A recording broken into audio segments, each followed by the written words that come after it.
अस्सलाम वालेकुम एवरीवन। उम्मीद है आप सब खैर आफियत से होंगे। My name is Junaid Nawaz और मैं आप सबको अपने YouTube channel chem view point में खुशामदीद कहता हूँ। आज के लेक्चर में हम असिस्टेंट मैनेजर केमिस्ट्री के पास्ट पेपर को डिस्कस करने जा रहे हैं। इससे प्रीवियस भी हमने एक पेपर डिस्कस किया था असिस्टेंट मैनेजर केमिस्ट्री का, जो कि 2022 में कंडक्ट हुआ था। ये हमारे पास पेपर जो है ये एग्जैक्ट डेट नहीं मालूम कि ये किस डेट को कंडक्ट हुआ था। बहरहाल ये तमाम केमिस्ट्री एस्पायरेंट जो कि असिस्टेंट मैनेजर का टेस्ट देने जा रहे हैं, तो ये वीडियो उनके लिए बहुत ही इंपॉर्टेंट है। तो इसमें 40 MCQs हैं, उनको हम डिटेल में डिस्कस करेंगे वन बाय वन। तो आइए स्टार्ट करते हैं हम। सबसे पहला जो क्वेश्चन है ये है जी, 1 gram of calcium carbonate was found to require 50 ml of dilute HCl for complete reaction. The strength of HCl is given by। अब इस क्वेश्चन में इसमें हमने HCl जो सोल्यूशन HCl जो है इसकी स्ट्रेंथ बतानी है, ठीक, यानी कितने वो नॉर्मल सोल्यूशन है HCl का। और इसमें हमारे पास जो गिवन है वो है कैल्शियम कार्बोनेट का 1 ग्राम, ठीक है। और 1 ग्राम कैल्शियम कार्बोनेट जो है it require 50 ml of dilute HCl, ठीक है। 1 ग्राम कैल्शियम कार्बोनेट के लिए HCl जो है वो कितना यूज़ हो रहा है, 50 ml। तो हम यहाँ पे क्या करेंगे, यहाँ पे HCl की स्ट्रेंथ फाइंड करेंगे, यानी कि उसकी कंसंट्रेशन। अब यहाँ ज़रा देखिएगा, हमारे पास डिफरेंट ऑप्शन है, तो इसके पहले सोल्यूशन देख लेंगे। सबसे पहले क्या है जी, सबसे पहले हमारे पास इसकी बैलेंस इक्वेशन है और इक्वेशन हमें बता रही है कि कैल्शियम कार्बोनेट का 1 मोल HCl के 2 मोल के साथ रिएक्ट करता है, ठीक है। तो यहाँ से सबसे पहले जो चीज़ गिवन होती है, जो कि कैल्शियम कार्बोनेट है, उसका मैस गिवन है, तो उसके हम नंबर ऑफ मोल्स फाइंड करेंगे। तो मोलर मैस क्या है कैल्शियम कार्बोनेट का, ये अप्रॉक्सीमेटली 100 ग्राम पर मोल होता है। और मोल्स फाइंड करने के लिए मैस ओवर मोलर मैस, तो हमारे पास यहाँ पे जो नंबर ऑफ मोल्स आए कैल्शियम कार्बोनेट के, वो अप्रॉक्सीमेटली कितने, 0.01 मोल हैं, ठीक है। 0.00999, इट मीन्स 0.01, ठीक है। और इसको आप क्या करेंगे, इसको by comparing the balance chemical equation, ठीक है। अगर कैल्शियम कार्बोनेट के 0.01 मोल्स हैं तो HCl के कितने होंगे, फिर वो होंगे 0.02 मोल्स। तो इसका मतलब है हम नंबर ऑफ मोल्स हमारे पास आ गए और इसका वॉल्यूम कितना था, 50 ml था। तो हम सिंपली क्या करेंगे यहाँ पे, क्योंकि HCl जो है ये मोनोप्रोटिक एसिड है, तो इसके लिए हमने क्या करना है, इसके नंबर ऑफ मोल्स को डिवाइड कर देना है किससे, वॉल्यूम इन लीटर में, ठीक है। याद रखना है कि यहाँ पे वॉल्यूम जो है वो 50 ml है, तो इसको जब आप लीटर में कन्वर्ट करेंगे तो वो किस में आएगा, 0.05 लीटर आएगा।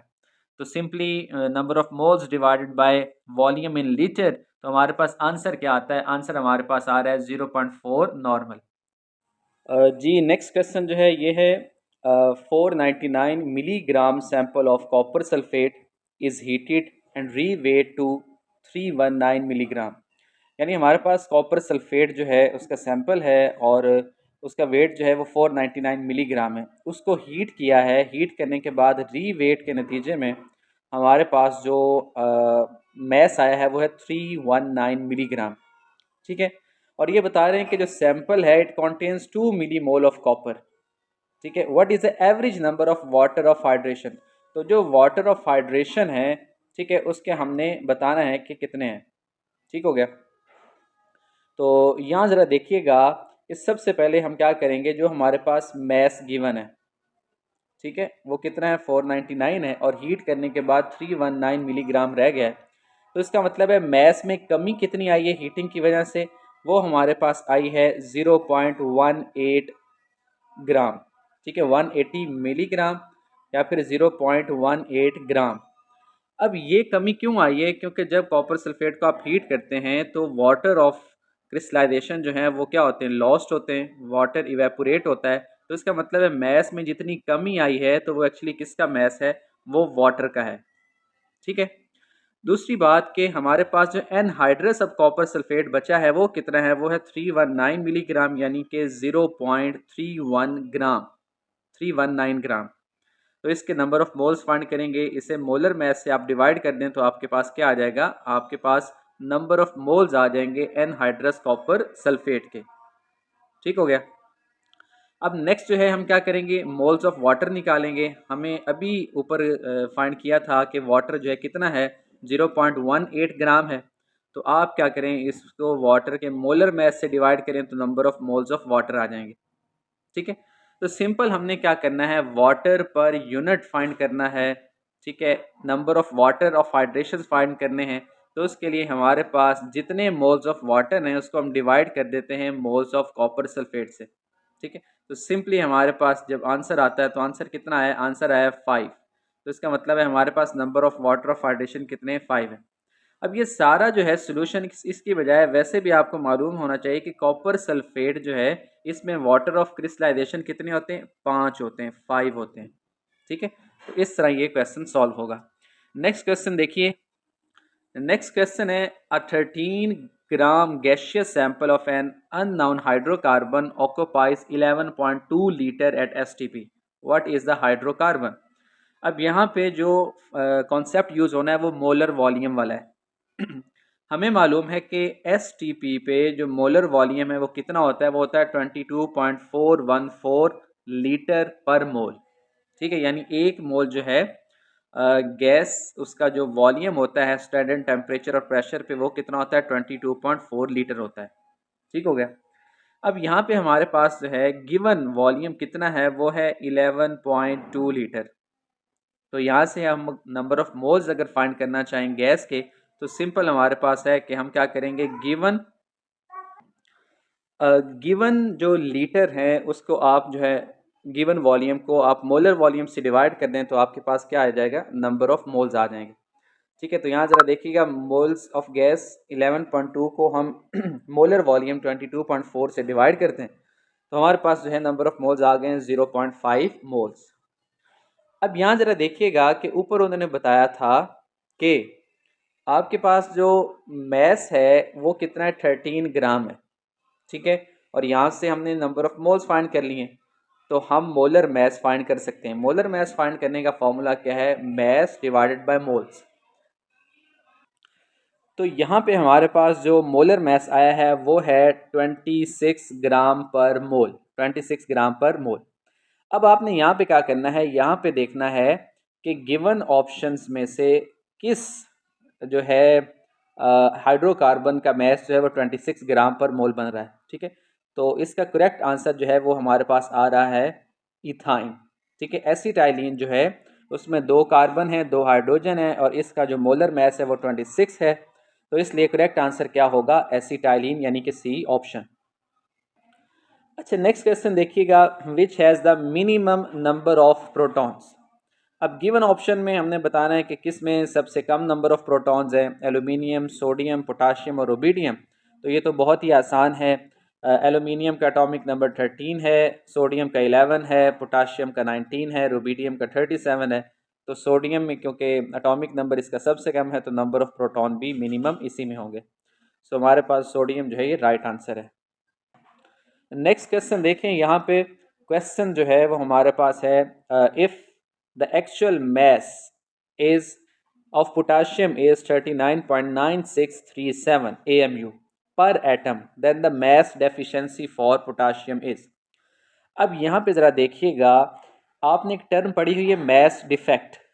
ठीक है, मैस डिफेक्ट में क्या होता है कि अगर आप किसी भी एटम के इंडिविजुअल नंबर ऑफ प्रोटॉन्स और नंबर ऑफ न्यूट्रॉन्स के मैस को सम करते हैं, ठीक है, तो वो सम ज़्यादा होता है बजाय उस एटम के एक्चुअल टोटल मैस के। ठीक है, तो इसका मतलब है कि कुछ मैस जो है वो बाइंडिंग फोर्स के तौर पे यूज़ होता है, ठीक है, यूटिलाइज होता है, तो इस मैस को मैस डिफेक्ट कहते हैं। तो यहाँ पे वो कह रहे हैं कि जो एक्चुअल मैस है पोटाशियम का वो कितना आया है, वो है 39.9637 और आपने बताना है कि इसकी मैस डेफिशिएंसी क्या है, कितनी है। ठीक है, तो ज़रा देखिएगा, पोटाशियम जो है उसमें नंबर ऑफ प्रोटॉन्स कितने होते हैं, 19। तो एक प्रोटॉन का मैस कितना होता है, 1.007276। ठीक है, इतना मैस होता है इसका AMU में। तो 19 से मल्टीप्लाई करेंगे तो ये हमारे पास टोटल नंबर ऑफ प्रोटॉन्स जितने भी हैं उनका मैस आ जाएगा। सिमिलरली न्यूट्रॉन्स जो हैं, पोटाशियम में 20 न्यूट्रॉन्स होते हैं और एक न्यूट्रॉन का मैस कितना है, 1.008665। तो इसको भी आप मल्टीप्लाई करें तो आपके पास टोटल नंबर ऑफ न्यूट्रॉन्स के का मैस आ जाएगा। इसी तरह जो है नंबर ऑफ इलेक्ट्रॉन्स जो हैं उनका भी ये मैस लिखा हुआ है। तो इन सब को सम करने पर जो टोटल कैलकुलेटेड मैस आया है वो कितना है, वो है 39.3219 AMU। लेकिन इसका जो एक्चुअल एटॉमिक मैस है वो कितना है, वो है 38.9637। तो यहाँ पे आपने करेक्शन कर लेनी है, यहाँ पे जो मैंने स्टेटमेंट है इसमें मिस्टेक की है, इसमें आएगा 38.9637, ये एक्चुअल मैस है। और जो हमने कैलकुलेट किया है on the basis of mass of proton and neutrons, तो वो हमारे पास कितना आया, वो हमारे पास आया 39.3219। ठीक हो गया।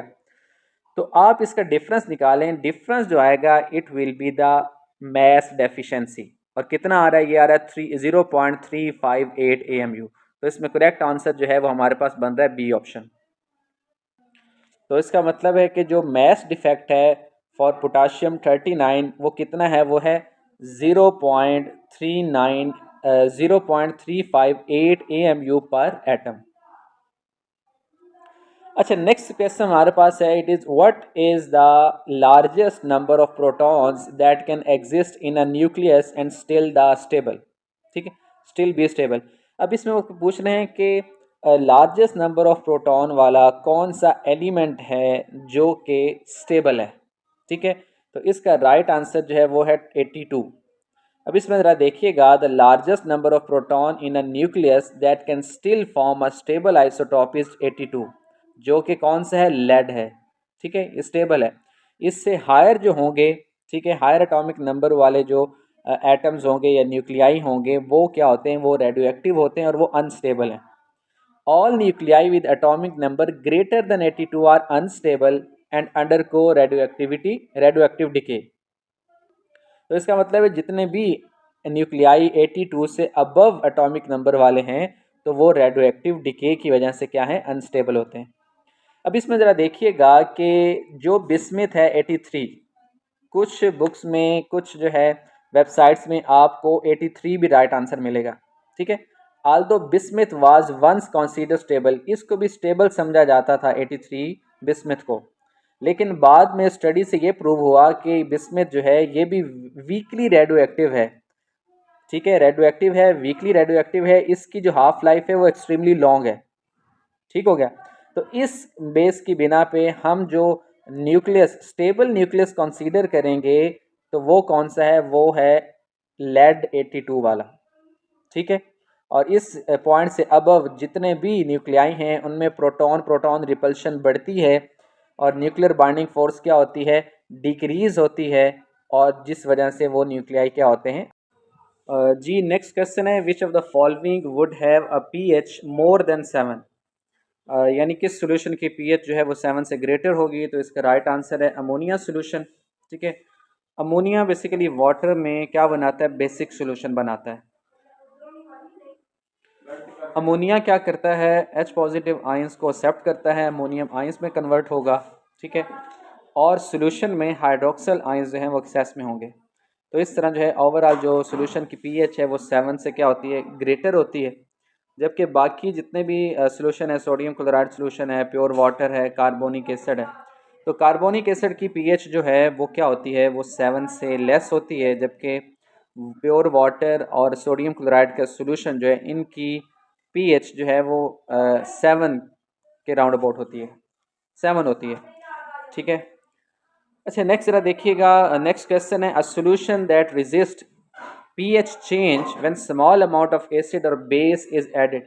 तो ऐसे सोल्यूशन को कहा जाता है buffer solution. Buffer solution basically क्या होता है, it is a mixture of a weak acid and it's conjugate with a strong base, या फिर क्या होगा इसके ऑपोजिट, बफर जो है वो वीक बेस पे मुश्तमिल होगा with a salt of it with strong acid. ठीक हो गया। और बफर क्या करता है, ये पीएच चेंज होने पर रेजिस्ट करता है कि जब भी उसमें स्मॉल अमाउंट ऑफ एसिड या बेस ऐड किया जाए। नेक्स्ट क्वेश्चन है, which of the following molecules has no net dipole moment. अब जितने भी सिमेट्रिकल मॉलिक्यूल्स होते हैं, ठीक है, उनका डायपोल मोमेंट क्या होता है, ज़ीरो होता है। अब यहाँ पे HCl है, वाटर है, कार्बन टेट्राक्लोराइड है, क्लोरोफॉर्म है। तो CCl4 जो है एक सिमेट्रिकल मॉलिक्यूल है जिसमें जो डायपोल मूवमेंट होता है कार्बन और क्लोरीन एटम्स का वो ओवरऑल कैंसिल हो जाता है, तो नेट डायपोल मूवमेंट इसका क्या होता है, ज़ीरो होता है। जबकि बाकी जो तीनों हैं वो क्या हैं, नॉन पोलर मॉलिक्यूल्स हैं और उनका क्या होगा, डायपोल मूवमेंट होगा। नेक्स्ट क्वेश्चन है जी, which has the largest first ionisation energy. अब ये alkali metals lithium, sodium, potassium, rubidium, आप सबको मालूम होगा कि ionisation energy down the group क्या होती है, डिक्रीज होती है। तो सबसे ज़्यादा आयनाइजेशन एनर्जी फिर किसकी होगी, वो लिथियम की होगी। ठीक है, नेक्स्ट क्वेश्चन है, substance A has a pH of 2 and substance B has a pH of 3, this means. अब एक सबस्टांस जिसकी pH 2 है और दूसरा सबस्टांस जिसकी pH 3 है, तो इसमें ज़रा ऑप्शन देखिएगा। सबसे पहला ऑप्शन है कि substance A has more basic properties than substance B.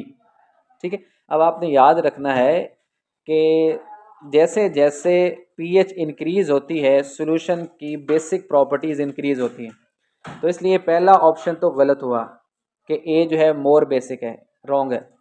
Substance B is more acidic, तो सब्सटेंस बी मोर बेसिक है ना कि एसिडिक है, तो बी वाला ऑप्शन भी क्या है, रॉन्ग है।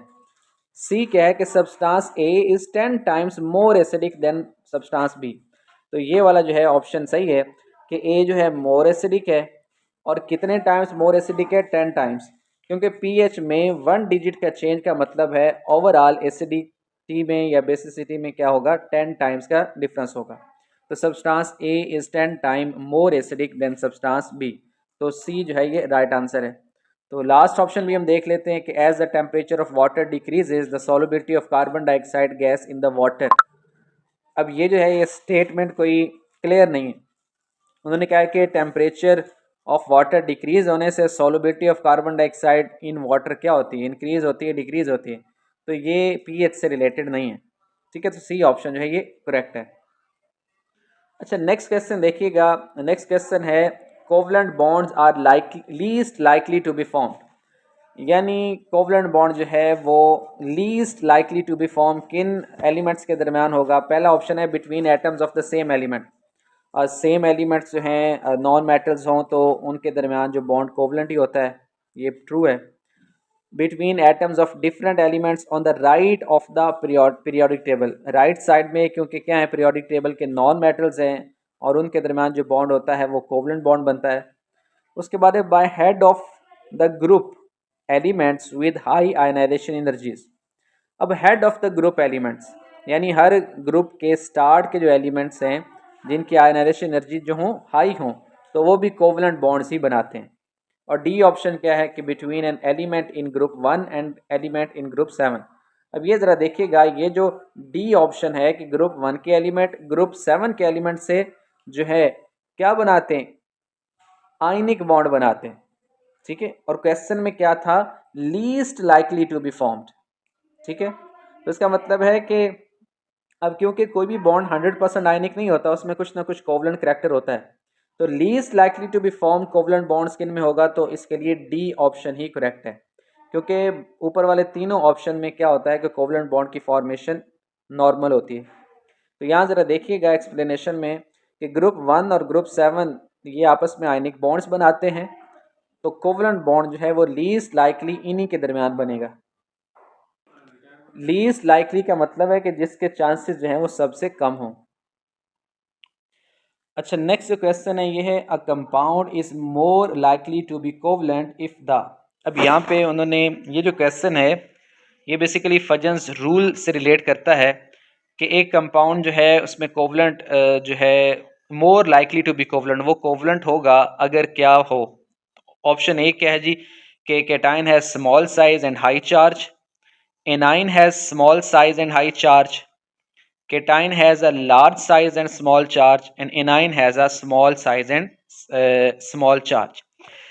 तो सबसे पहले हम फजन्स रूल को डिस्कस कर लेते हैं कि फजन्स रूल है क्या, कि इसमें होता क्या है कि फजन रूल जो है वो हमें कंपाउंड के कोवलेंट या जो है आयनिक नेचर के बारे में बताएगा।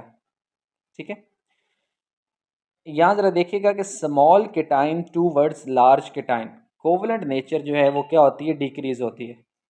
तो इसका मतलब है कि केटाइन जो है वो स्मॉल होना चाहिए, ठीक है। नेक्स्ट जो है वो है A9, small A9 towards large A9 covalent nature increase होती है। तो इसका मतलब है कोवलेंट नेचर जो है मोर लाइकली कब होगी कि जब केटाइन का साइज स्मॉल हो और एनाइन का साइज क्या हो, लार्ज हो। ठीक हो गया। और अगर हम चार्ज की बात करें तो low charge to high charge covalent nature क्या होता है, इंक्रीज होता है। तो इसका मतलब है कोवलेंट नेचर के लिए हाई चार्ज जो है वो क्या है, वो फेवर करता है कोवलेंट नेचर को। ठीक है। अब क्वेश्चन क्या था, दोबारा क्वेश्चन की तरफ आए कि कंपाउंड जो है वो मोर लाइकली कोवलेंट होगा अगर, तो इस रूल के अकॉर्डिंग क्या है कि केटाइन का साइज स्मॉल हो, एनाइन का साइज लार्ज हो और चार्ज क्या हो, हाई चार्ज हो, it will favour covalent nature. ठीक है। तो यहाँ भी ज़रा देख लें कि polarising power of cation increases with small size and high charge, promoting covalent character in the bond. इसके ऑपोजिट क्या है कि लार्ज और लो चार्ज केटाइन जो है वो लेस पोलराइजिंग होते हैं और किसको फेवर करते हैं, आयनिक करेक्टर को फेवर करते हैं। तो फजल्स रूल के लिए ये समरी आप नोट कर लें। इसके रिलेटेड अगर कोई भी क्वेश्चन आए तो इसको फॉलो करके आप उसका आंसर कर सकते हैं। अब हमारे पास जो गिवन ऑप्शन है उनमें से राइट आंसर कौन सा बन रहा है, आपने देखना है कि केटाइन का साइज स्मॉल और चार्ज क्या हो, हाई चार्ज हो। तो ए ऑप्शन जो है ये करेक्ट है। ठीक है। ये बी ऑप्शन के सामने टिक लगा हुआ है तो ये रॉन्ग है। ठीक है, इसकी आपने करेक्शन कर लेनी है। इसमें ए ऑप्शन जो है वो राइट है। बी ऑप्शन जो है वो क्या लिखा हुआ है, एनाइन है small size and high charge. तो एनाइन जो है वो उसका साइज जो है लार्ज होगा तो तब कोवलेंट जो है करेक्टर वो फेवरेबल होगा। सही हो गया। नेक्स्ट क्वेश्चन है which one is the of the following is not true of metallic bonding. अब मेटेलिक बॉन्डिंग से रिलेटेड क्वेश्चन है कि पहला ऑप्शन देखें, अकर्स बिटवीन मेटल एटम्स। तो ये तो ठीक है, मेटल एटम के दरमियान जो है मेटेलिक बॉन्डिंग पाई जाती है। Between atoms of different element on the right of the periodic table. ये ज़रा देखिएगा कि जो right of the periodic table है वो नॉन मेटल्स होती हैं और नॉन मेटल्स के दरमियान मेटेलिक बॉन्ड नहीं बनता। तो इसलिए बी ऑप्शन जो है ये नॉट ट्रू है। ठीक है। तो करेक्ट आंसर जो है ये बी ऑप्शन होगा। इसी तरह सी ऑप्शन जो है वो क्या है कि elements with low ionization energies, जो लो आयनाइजेशन एनर्जीज हैं, ठीक है, वो मेटल्स होते हैं और उनमें मेटेलिक बॉन्डिंग पाई जाती है। ये तो ट्रू है। और the strength of metallic bonding affect the boiling point. तो बिल्कुल सही है कि बॉइलिंग पॉइंट जो है वो मेटेलिक बॉन्ड स्ट्रेंथ से इफेक्ट होती है। तो बी ऑप्शन जो है वो नॉट ट्रू है about metallic bonding. Next question देखिए, Niels Bohr is credited with what scientific contribution.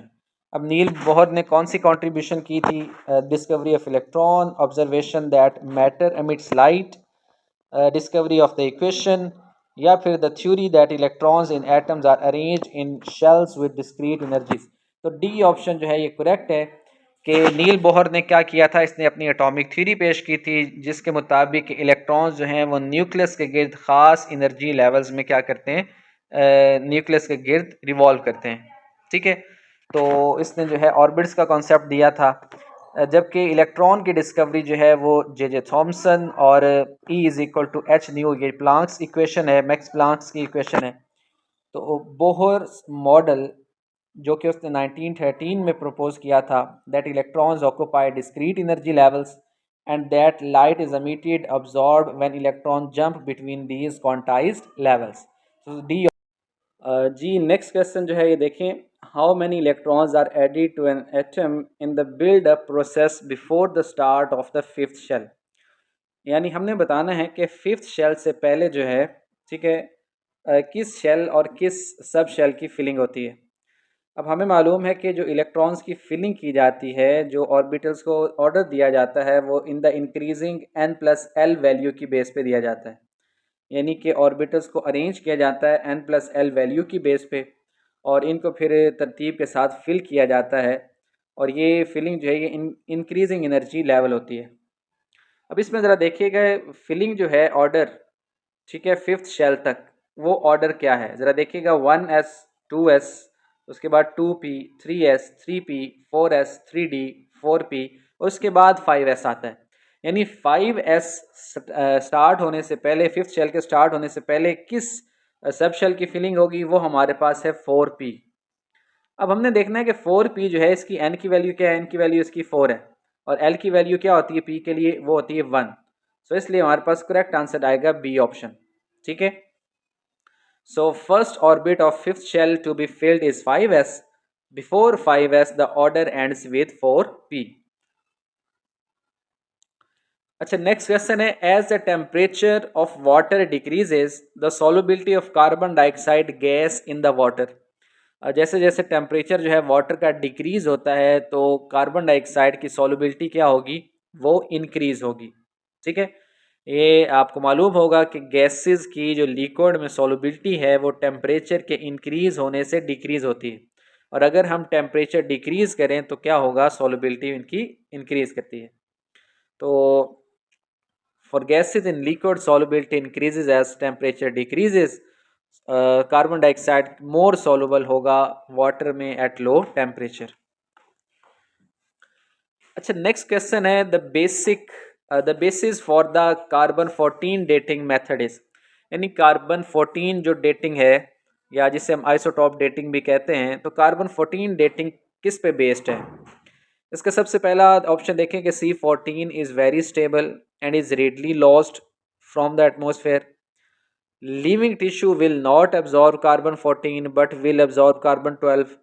C option है the ratio of carbon 14 and carbon 12 in the atmosphere is a constant.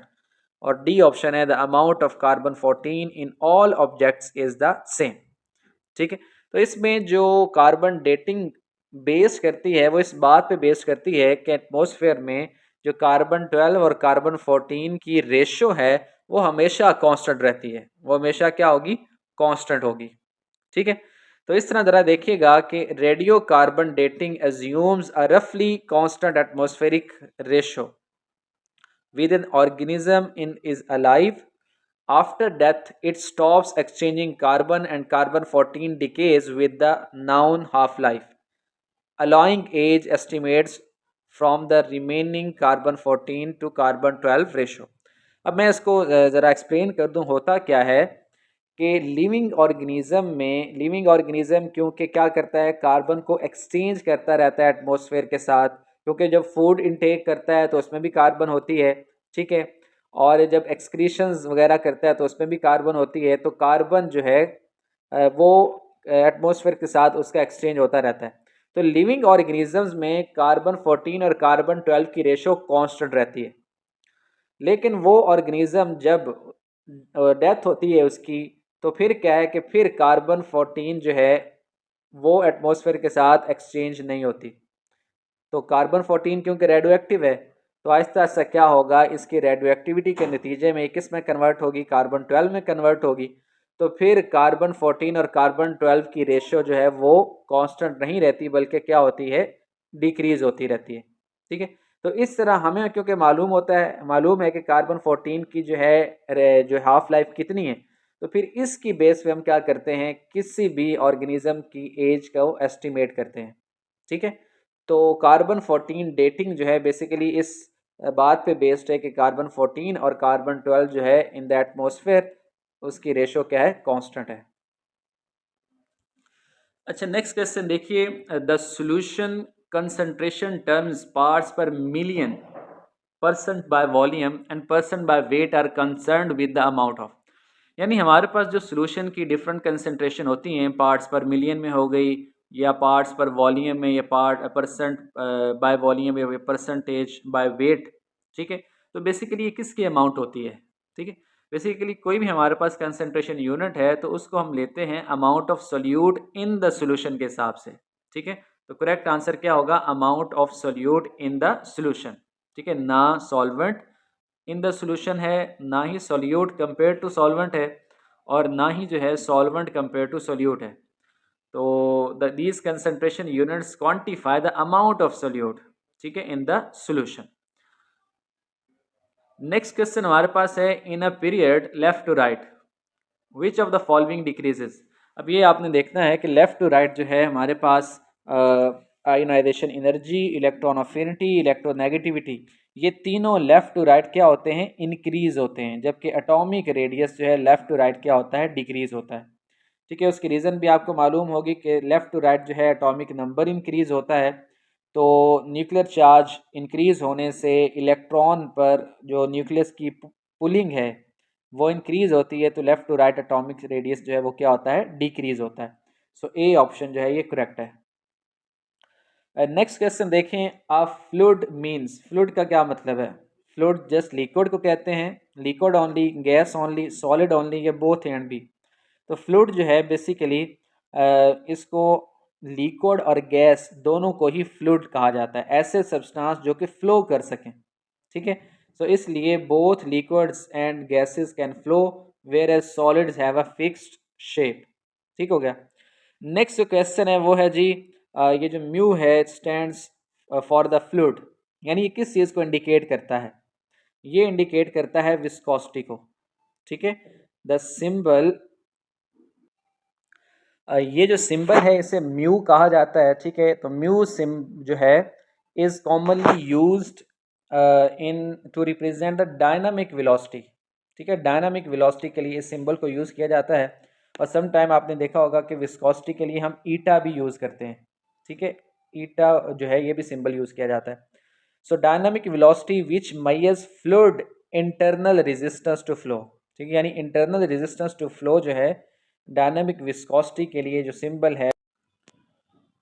Ji next question देखिए, what is the typical pH range of acid rain? Acid rain की जो pH होती है वो below 5.6 होती है। ठीक है, तो गिवन ऑप्शन में जो राइट आंसर है वो है सी ऑप्शन। ज़रा देखिएगा कि जो एसिड रेन है, नॉर्मल जो प्योर रेन है, रेन वाटर, वो भी स्लाइटली एसिडिक होता है। और वो क्यों होता है कि उसमें कार्बोनिक एसिड की वजह से वो एसिडिक होता है। और एसिड रेन में क्या होता है कि सल्फ़र और नाइट्रोजन ऑक्साइड्स होते हैं जो कि एटमॉस्फेयर में रेन वाटर के साथ डिज़ोल्व होकर किस में कन्वर्ट होते हैं, सल्फ्यूरिक एसिड और नाइट्रिक एसिड में। तो इसलिए जो है इसकी पीएच जो है वो और डिक्रीज़ हो जाती है। So below 5.6। ठीक है, सो 5 to 5.6 या इससे भी लो पीएच जो है वो होती है एसिड रेन की।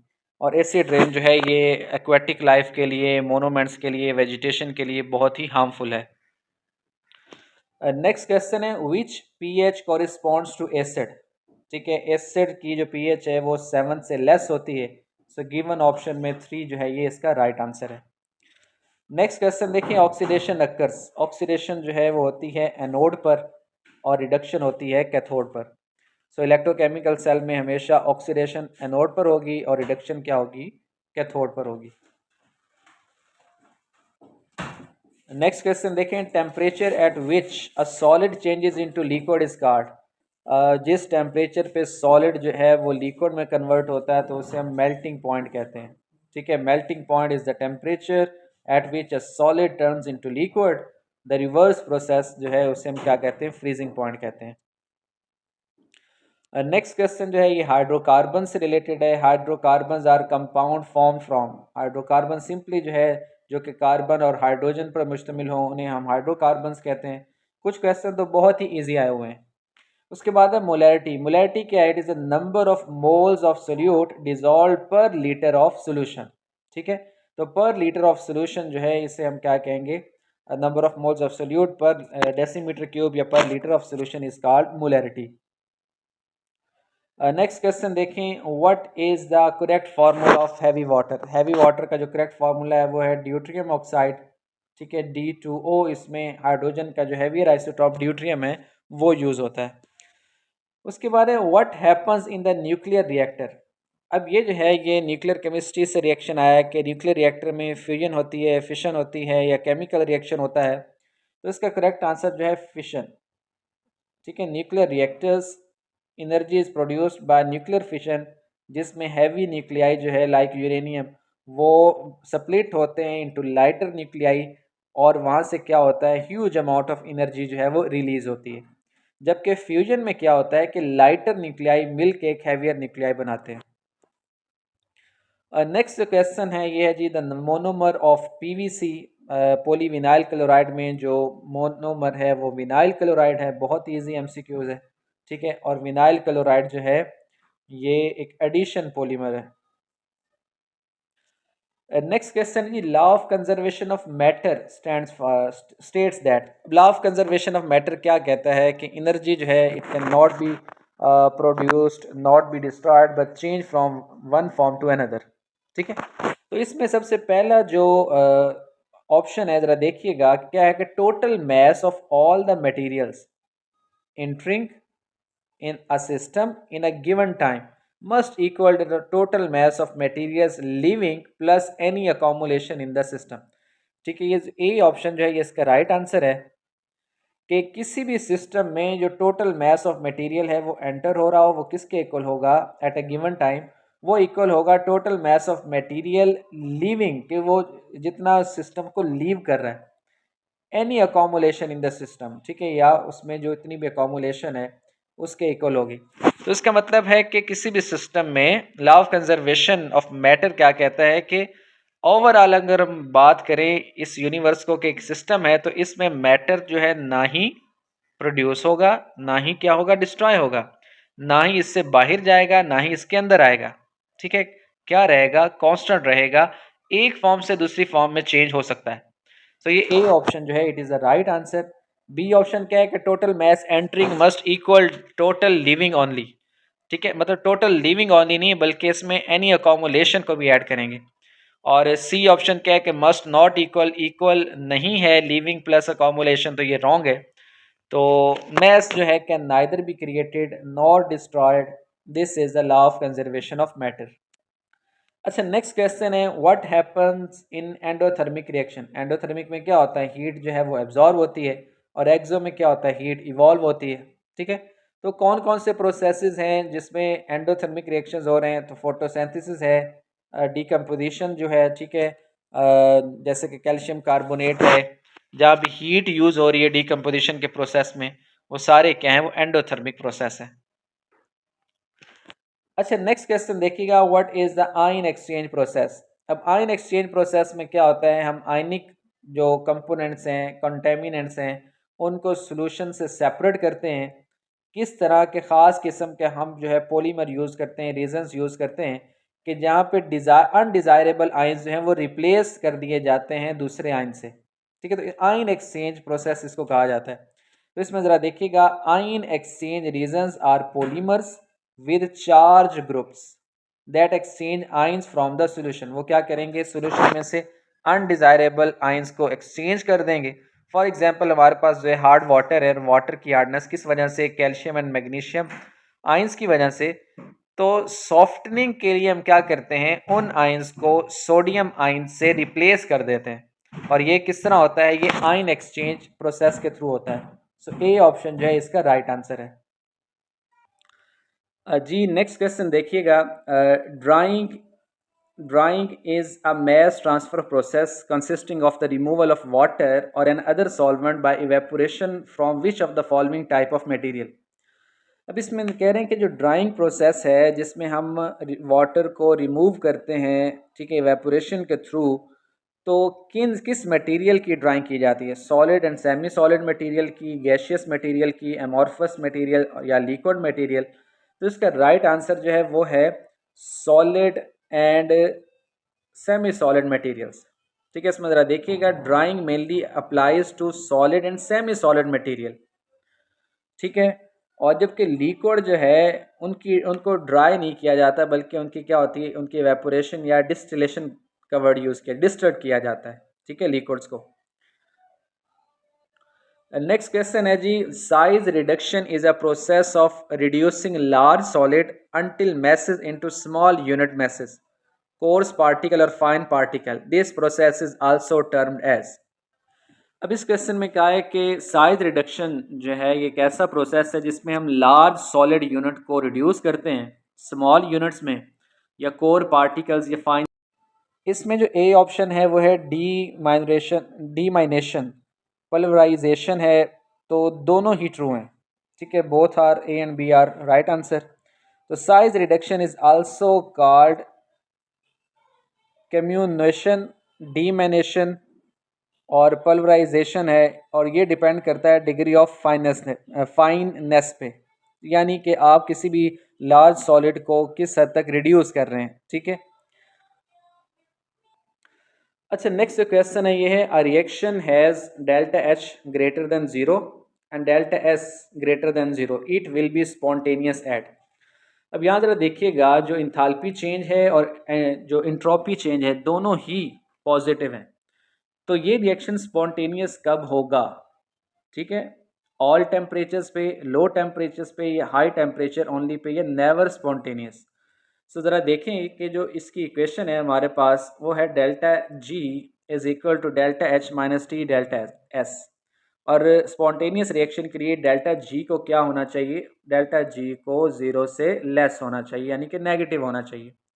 अब डेल्टा जी जो है वो ज़ीरो से लेस कब हो सकता है? हमारे गिवन क्या है कि डेल्टा एच भी पॉजिटिव है और डेल्टा एस भी पॉजिटिव है। ठीक है, तो टी जो है, टी डिसाइडिंग फैक्टर है, तो हाई टेम्परेचर पे हमारे पास क्या होगा? डेल्टा जी जो है वो नेगेटिव होगा। तो इसलिए अगर हमारे पास इंथाल्पी चेंज और इंट्रोपी चेंज दोनों पॉजिटिव हैं, तो रिएक्शन स्पॉन्टेनियस तब होगा जब टेम्परेचर क्या हो? हाई हो।